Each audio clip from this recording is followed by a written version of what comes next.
Hello everyone, and welcome to Video Game Vids, where we talk about last week's video game news. Today, we talk about Bugsnax, Kingdom Hearts 4 on its way, and Returnal wins Game of the Year. Bugsnax coming to all platforms, DLC Isle of Bigsnax is free. On Twitter, Bugsnax developer Young Horse announced that the Crunchy Creature Collector is coming to PC, Xbox One, Series X and S, and Nintendo Switch. Great news for everyone that doesn't own a PlayStation, because I played Bugsnax and it's really great.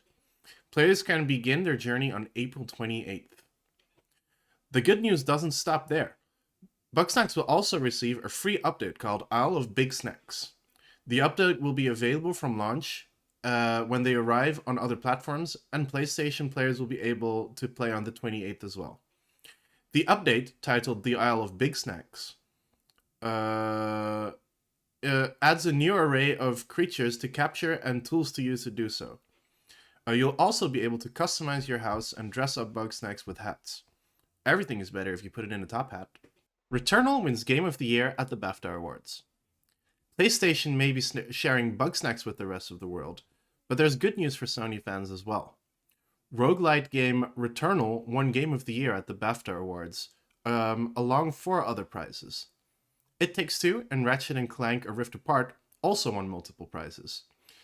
And I'm very glad to see Before Your Eyes on the list as well. If you haven't heard of it yet, I suggest you give that tearjerker a look.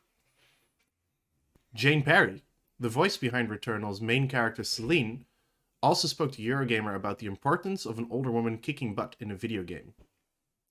She states that, "I think it's very unique, and kudos to Housemarque. I think they took a risk. They could have used a younger gal, or they could have had a man, but no."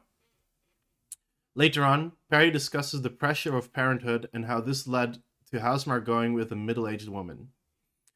Perry is very right to point this out. Women are very underrepresented in video games. Games are traditionally made from a male point of view, so when the lead character is a woman, it's usually a young and attractive one. So, good job, Housemarque. Kingdom Hearts 4 in the making. The Kingdom Hearts franchise is turning 20 this year, and that makes me personally feel really old. As part of their anniversary celebration, Square Enix has unveiled a trailer of Kingdom Hearts 4. If you're not aware, Kingdom Hearts is the baffling child of 2 directors deciding to mash up their 2 respective franchises in the lift. One was Final Fantasy, the other Disney. According to Famitsu, Kingdom Hearts 4 will run on Unreal Engine 5. They also note that the gameplay in the trailer wasn't pre-rendered. They were real-time images. The visuals are pretty impressive, so that's one thing to look forward to.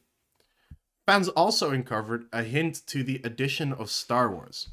While most of the trailer takes place in what looks like Tokyo, there's also a sequence in a forest. Fans spotted the foot of what looks like an AT-AT in the corner. And nothing says Star Wars more than an AT-AT foot. Disney, of course, owns Star Wars these days, so the inclusion is very much possible. Sonic the Hedgehog 2 has the best opening weekend of any video game movie ever.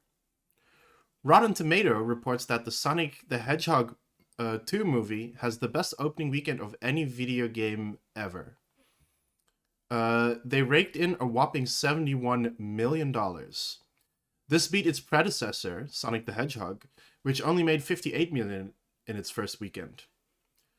The movie also scores a 7.1 on IMDb, so apparently it's not bad. Don't blame me if you're disappointed though, I haven't seen it yet. In fact, I don't think I've been to the cinema since COVID hit.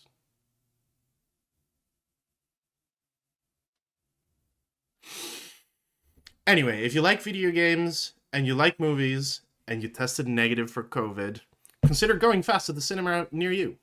LEGO Star Wars The Skywalker Saga launches with great success. If you can feel the Force, or love feeling nostalgia, you may be happy to hear that LEGO Star Wars The Skywalker Saga is out now.